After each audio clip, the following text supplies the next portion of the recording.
In an earlier video, we talked about maintenance to do at every 1,000 bales. This video will be about preventative maintenance at the 5,000 bale level. We'll also address some troubleshooting ideas on nodder if you're having some issues with nodder. So it's combine those two things together.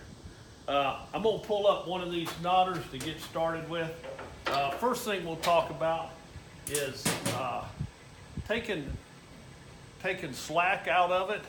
You'll want to check this out. I'm going to pull the pin out, roll one of these nodders up. When you take a nodder up, it should work like that.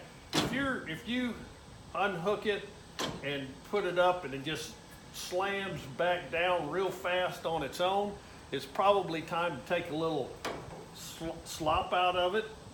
Tighten the nodder stack up. If you don't tighten it up, you get too much slack in there. You got a gear that's going to jump over the cam gear and really mess things up. So if every 5,000 bales, check and see if that nodder just drops freely on its own accord. It's time to tighten it up a little bit. What it takes is I believe that's a 9/16. So to tighten it up, it's pretty simple. Just loosen this nut on this piece here, and all the slack is taken out of by tightening it on this one. And again, that's a 9/16 too. So you just tighten that up and then tighten this back up. So that's going to take if you have any excess play in there, that's going to happen. I would suggest looking at it every 5,000 bales. Another thing that is a normal wear item is the knife arm. The knife arm really has it's got 3 different points of maintenance on it. Of course, you got a blade, there's a roller, and there's the part that wipes the knot off the bill hook. So I've taken taking the knife out of here. In a minute, I'll talk about how relatively easy it is to take this off of that nodder. But so here's the actual blade that's cutting the string.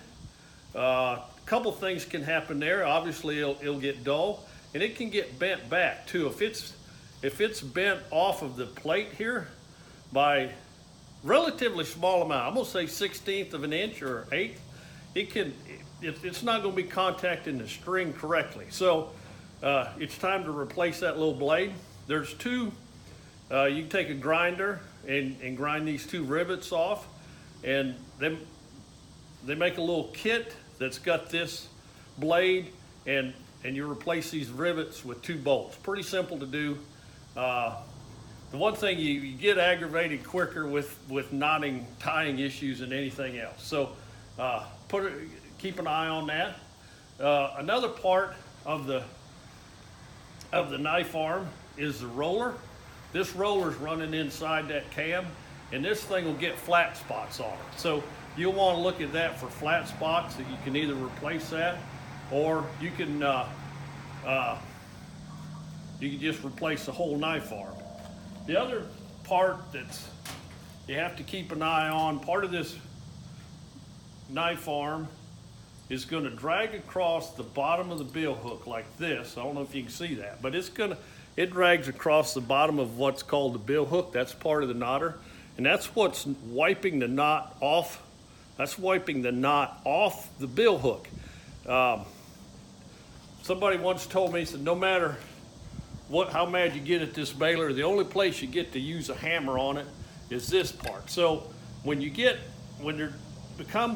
it's not making real good hard contact all the way across, then it's time to take a hammer, and here it is right here. So you would take a hammer and tap that back. Make sure that's making real good tight contact with that bill hook. It should, like that. It's firm on there, and you want it to be rubbed hard or firmly all the way out to the end. I mentioned the roller on the end of it getting a flat spot wore down, and when that happens, that's limiting the travel of that knife arm. So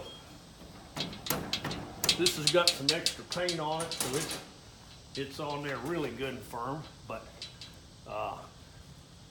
again, that's the things you need to look at on the knife arm. Another thing that you'll want to look at every 5,000 bales is the break on the needle. If you find yourself, if you're breaking needles or shearing a pin, due to the needles not being back in their home position, it's time to look at this. You got 2 bolts right here, or 2 nuts, I'm sorry, that you would tighten up. And all you want to do is have enough tension on that. It doesn't need to be too tight, but if this brake is just holding the needles back in their home position, if they're not staying in their home position but kind of traveling back in, then you'll want to look at, might be time to tighten that.